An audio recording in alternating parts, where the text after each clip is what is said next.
¿Qué tal, auditorio? Muy buenos días. Hoy en Luces TV, en el noticiero La Mañana, tenemos la grata presencia de la maestra Carla Rivero González. Ella es la comisionada ejecutiva de atención a víctimas del estado de Quintana Roo. Maestra, buenos días. Buenos días, muchas gracias por la invitación. Buenos días a todo tu auditorio. Bueno, maestra Carla, ¿me permite llamarla Carla? Con toda confianza. El día de ayer fue un día especial. Fue el Día Internacional de la Lucha de la No Violencia contra las Mujeres.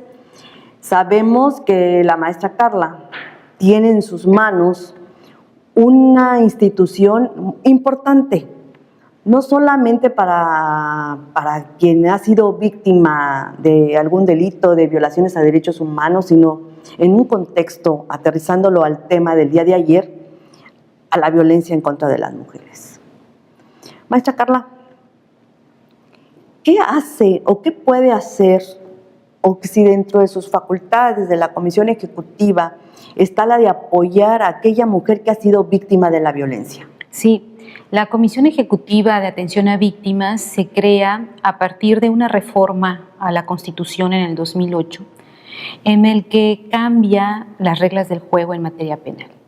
Entramos a una etapa de un sistema penal acusatorio y se refuerza la asesoría jurídica victimal, se establece un apartado de derechos de las víctimas de delito, y también viene en el 2011 a reforzar la reforma constitucional del artículo primero constitucional, que habla sobre las obligaciones de las autoridades en materia de reparación, investigación de violaciones a los derechos humanos.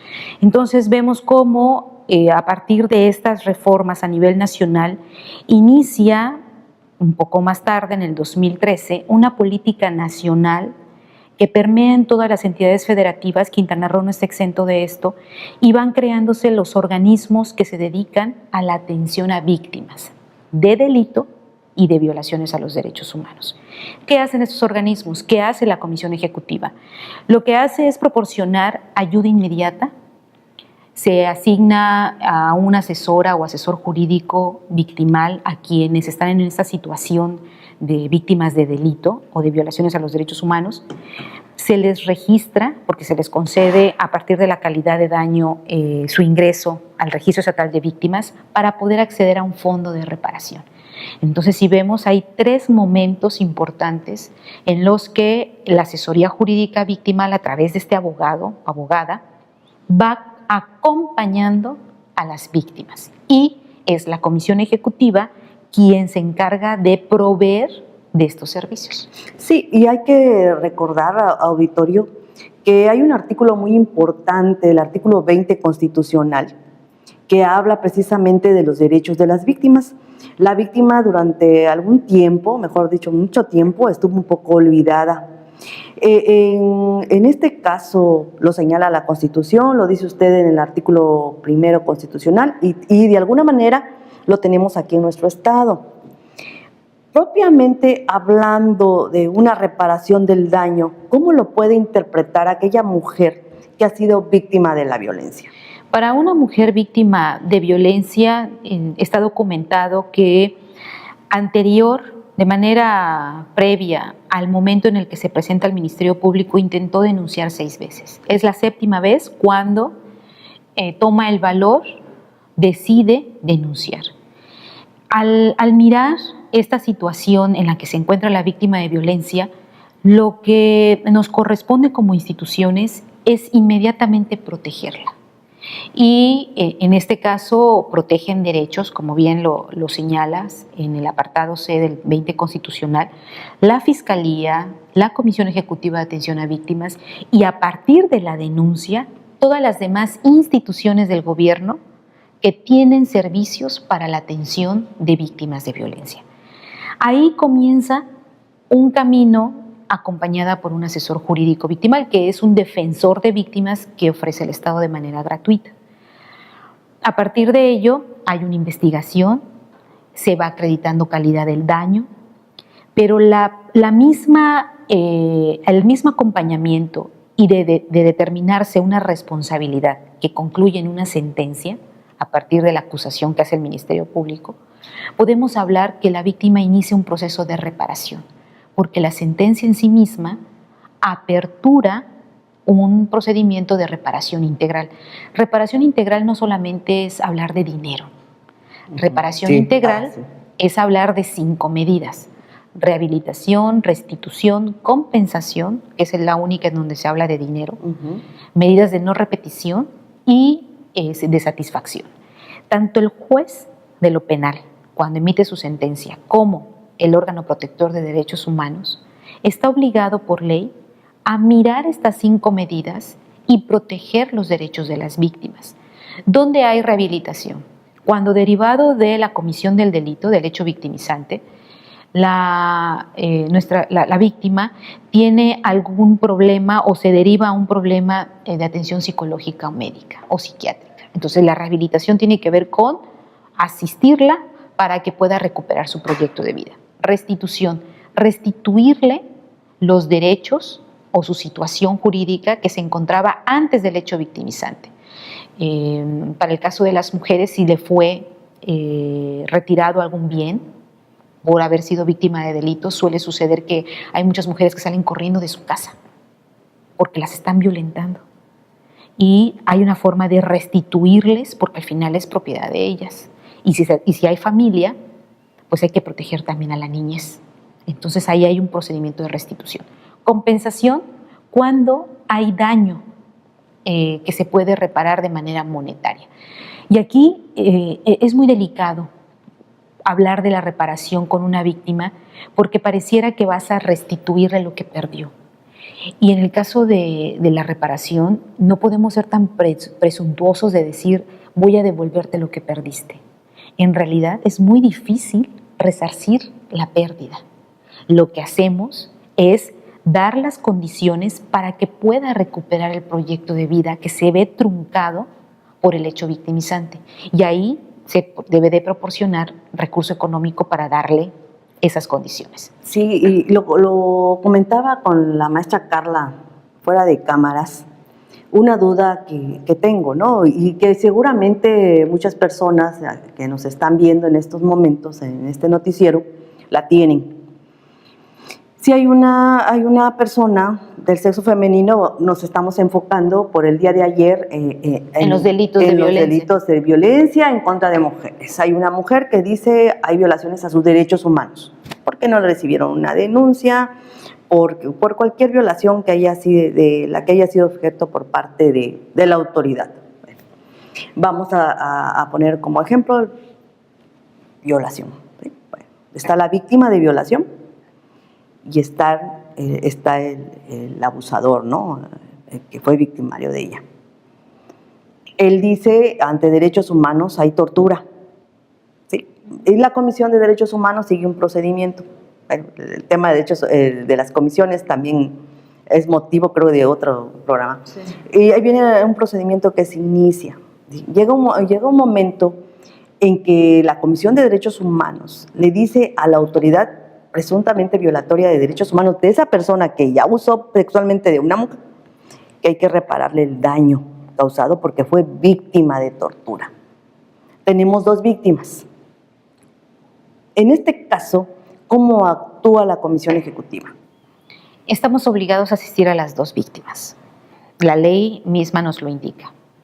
Lo que hacemos es asegurarnos que sean asesores distintos y que dentro de ese mecanismo se puedan abocar a la defensa de su víctima en la competencia que nos obliga la ley, pero además también ante el organismo, que en este caso la víctima de violaciones a derechos humanos es ante la autoridad responsable, estamos hablando del Estado, que violenta un derecho humano, y en el caso de la víctima, a asegurarle sus derechos sin evadir la responsabilidad de su victimario. Porque si bien es cierto, en un expediente de violación a derechos humanos es víctima, no deja de ser un responsable señalado ante un expediente, una carpeta de investigación ante el juez o ante el Ministerio Público.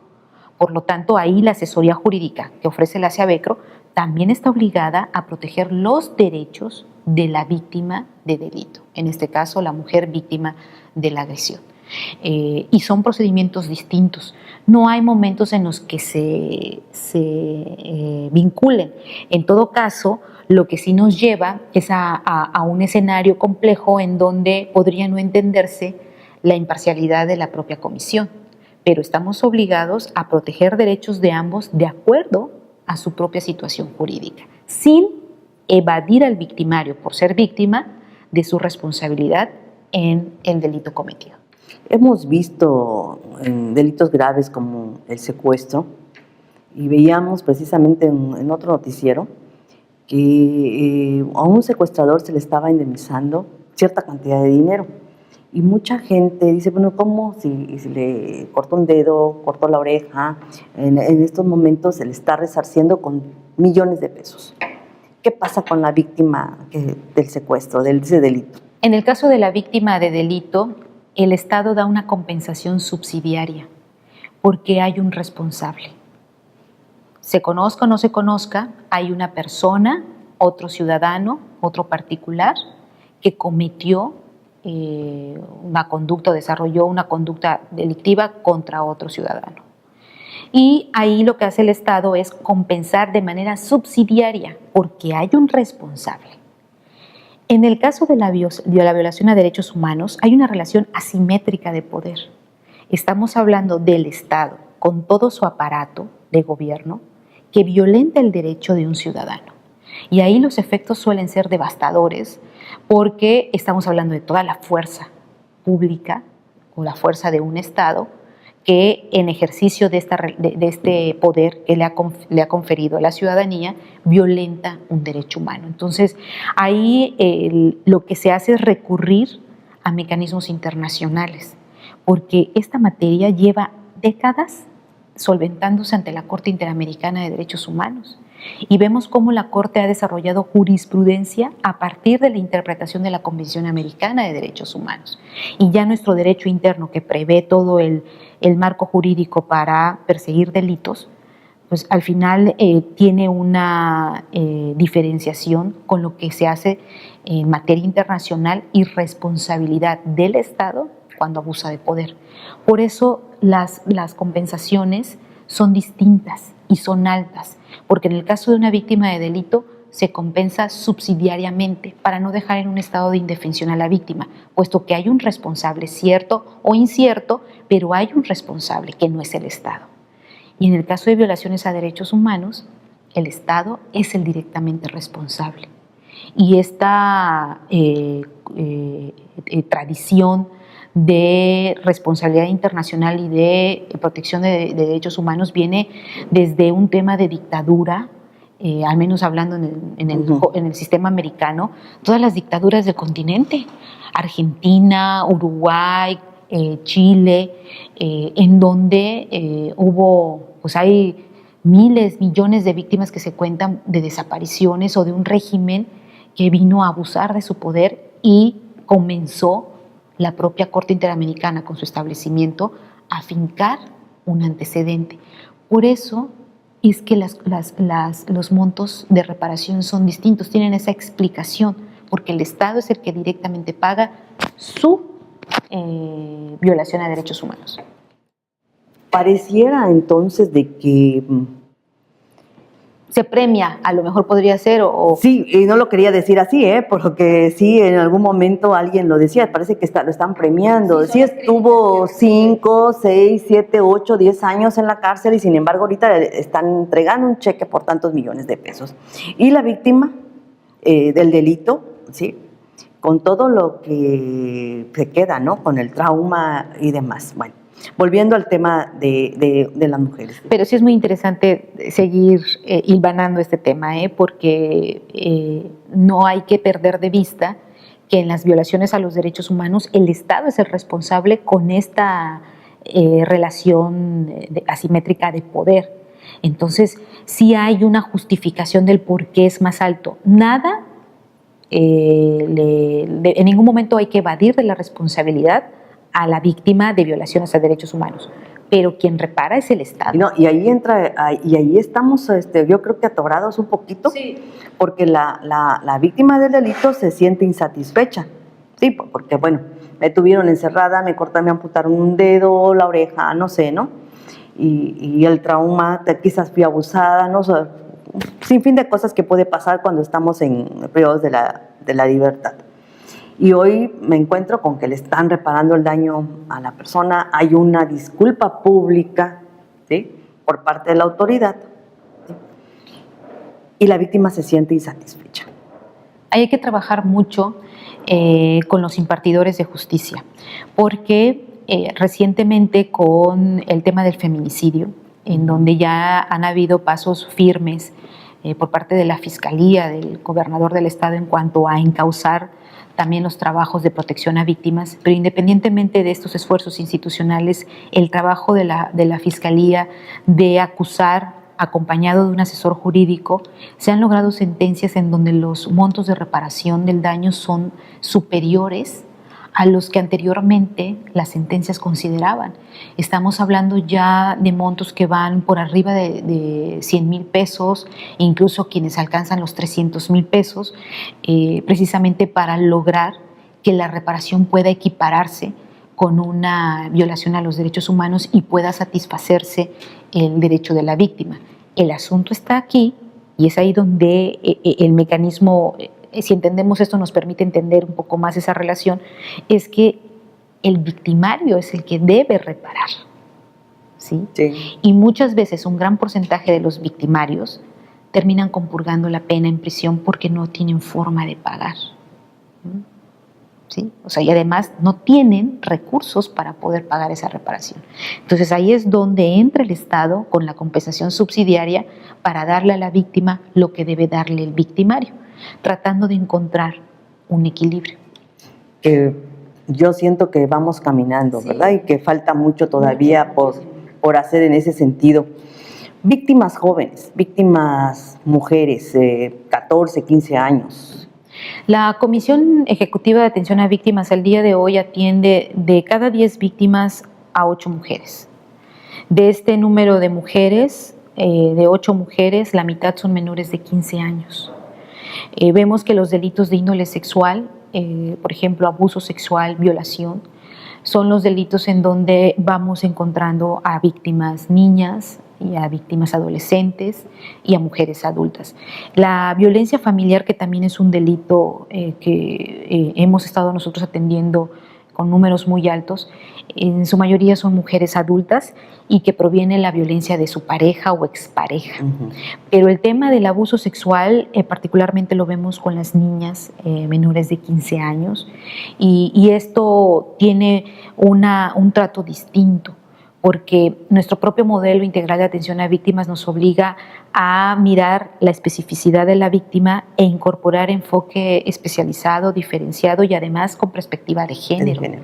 Esa es una obligación de todos los que estamos en el servicio público. Entonces, sí, son números que están creciendo, pero son números que se están atendiendo. Y muchas veces lo que ha sucedido, por ejemplo, con el tema de las medidas de protección, se han incrementado debido a la denuncia. Las mujeres saben ahora que al denunciar violencia van a ser beneficiadas con una medida de protección. Y si vemos los números de hace 3 años a la fecha, ha crecido casi en un 300% el número de medidas de protección que se emiten. Y esto es porque la víctima denuncia, conoce ese mecanismo y además la Fiscalía, en coordinación con la asesoría jurídica victimal, protege a la víctima al proporcionarlas o al solicitarlas y emitirlas. Entonces, lo que se va haciendo en la atención a mujeres víctimas de violencia es que al cubrir necesidades que se van advirtiendo, se van también destapando otras áreas de oportunidad. Y si aún no podemos decir que estamos satisfechos, pero sí puedo garantizarles que hace 3 años no había comisión de atención a víctimas, no había asesores jurídicos que se asignaban a esas víctimas y al día de hoy hay víctimas que están asistidas por la Fiscalía, pero por su asesor jurídico. Y eso hace una diferencia porque somos el contrapeso de los excesos de la Fiscalía. Y que al final también es una forma de rendición de cuentas horizontal, ¿no? O sea, estamos también para irnos protegiendo, pero también para irnos mostrando las deficiencias que pueda haber. Creo que sí hemos avanzado un poco en este sentido. Acudí a un seminario que precisamente impartió el Poder Judicial del Estado y hablaba de sentencias con perspectiva de género, ¿sí? Donde ya el juez está obligadísimo a emitir una sentencia con perspectiva de género. ¿Y a qué se debe esto? A que primero la insatisfacción de la víctima. Tú lo mencionabas. Cuando hay una insatisfacción de la víctima, esto permea con la comunidad. Esto permea en una percepción o va creando una percepción de insatisfacción respecto a nuestras autoridades de procuración y de impartición de justicia. Entonces, imagínate una institución como el Poder Judicial, que es un poder del Estado al que se le destina un presupuesto pues ya asignado con millones de pesos, que esté generando insatisfacción. Esto vino a crear también un trabajo de autocrítica. Tenemos un Poder Judicial que se ha mirado. Así es. Y al mirar se ha encontrado áreas de oportunidad, porque no es posible que tenga o que esté generando a través de sus sentencias una insatisfacción. ¿Qué está pasando? Y empiezan también por presión internacional, porque tenemos el comité de la CEDAW observándonos. Tenemos a los comités en el caso de la Convención Belém do Pará, también observándonos. O sea, de hecho, recientemente hubo una delegación mexicana en Ginebra sosteniendo un informe sobre desaparición forzada. Entonces, tenemos a un país siendo observado por mecanismos internacionales y que obliga también a que los propios órganos impartidores de justicia se miren y entonces generen este tipo de instrumentos como los protocolos para juzgar con perspectiva de género, que puedan visibilizar las diferencias entre hombres y mujeres. Hay muchas personas que dicen, pero es que le gusta que le peguen, por eso está ahí, pero es que ella lo provocó, mira la falda o el escote. Aguas, cuando miramos con perspectiva de género nos damos cuenta que la víctima no es la culpable y que la mujer como tal carga con muchos estereotipos o estigmas que la llevan a conducirla al paredón. Es la culpable. Entonces, el juez hay que ayudarle, como a todo el servicio público, necesitamos esos instrumentos que nos permitan ponernos las gafas moradas. Así es. Y mirar esas diferencias del por qué la mujer está en una situación de víctima. Y eso nos ayuda a comprender para darle las garantías de acceso a una justicia. Yo creo, auditorio,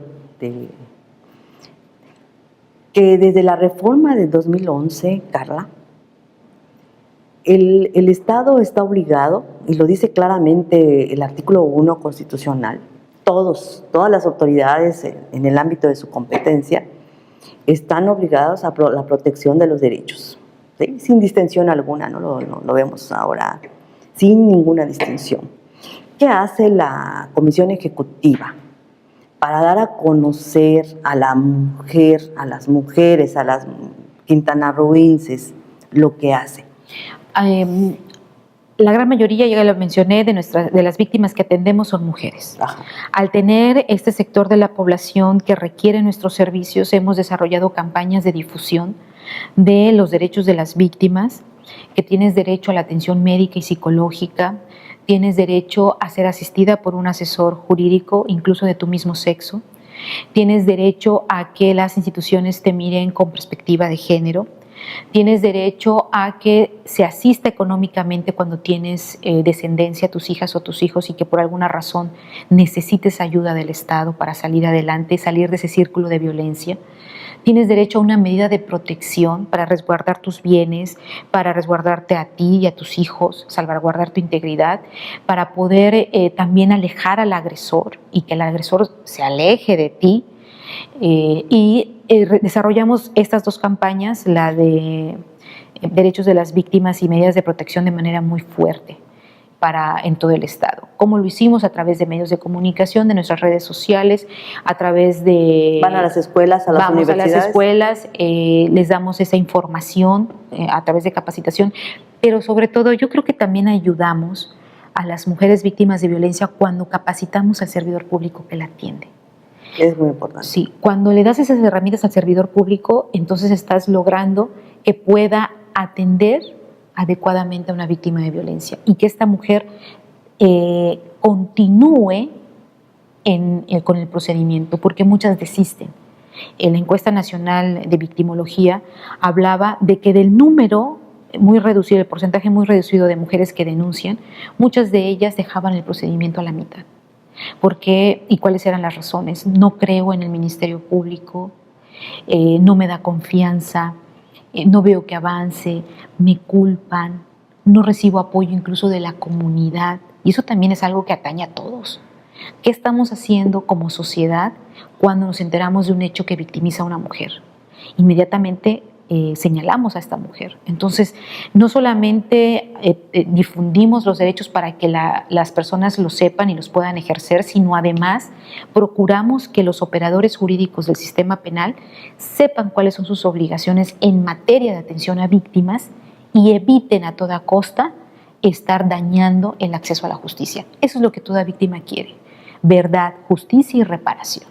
Y si no trabajamos en estos tres derechos, todos los demás no van a poder salir a flote para ser protegidos.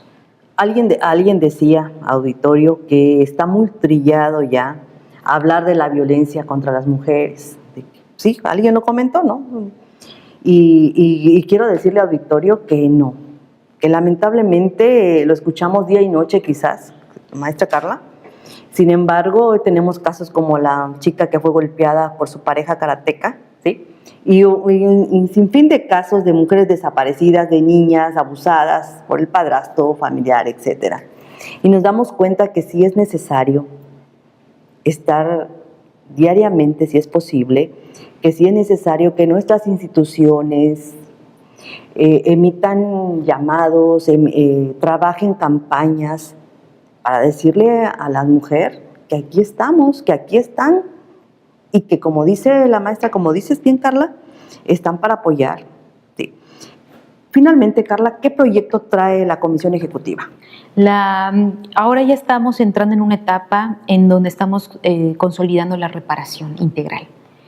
Apenas este año se concretó la apertura del Fondo de Ayuda, Asistencia y Reparación Integral. No se había aperturado.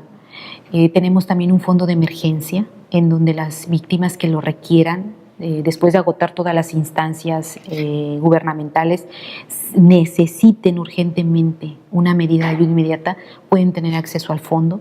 Y el Fondo de Reparación Integral es para las víctimas de delito que no han sido reparadas por su victimario y para las víctimas de violaciones a derechos humanos que tampoco han sido reparadas por la autoridad responsable. Estamos entrando en una etapa en la que vamos concluyendo las etapas que, valga la redundancia, considera el modelo integral de atención a víctimas. Y para eso fue creada la comisión. Podemos hablar de que en un plazo de 3 años hemos logrado cubrir la asesoría jurídica, crear el registro estatal de víctimas y ahora ir consolidando, poder pensar en consolidar un fondo de reparación integral. Hemos crecido lo que en otras comisiones locales, en otras entidades federativas, no han podido en los años que llevan de creadas. Entonces, ¿cuáles son los proyectos? Consolidar el Fondo de Reparación Integral y además promover entre la comunidad la reparación simbólica, pensar en la justicia restaurativa, pensar que toda la comunidad en sí misma tiene que entrarle al tema de la justicia, porque ya no se trata solo de jueces, policías, víctimas y fiscales. Se trata de la comunidad entera que trabaje por mejores condiciones de acceso a la justicia. Bueno, pues lamentablemente el tiempo se nos ha agotado. Ay, qué pena. Como usted ve, estimado auditorio, la maestra Carla tiene mucho que difundir. Y mujeres, no estamos solas. Hay instituciones que se dedican a apoyarnos directamente y aquí tenemos una. Y quiero decirle, antes de que nos vayamos, Carla es fundadora de la Comisión Ejecutiva de Atención a Víctimas. ¿Sí? Ha sido una luchadora incansable de los derechos de las mujeres. Gracias. Carla, muchas gracias. Gracias a ti, gracias a este espacio. Continuamos.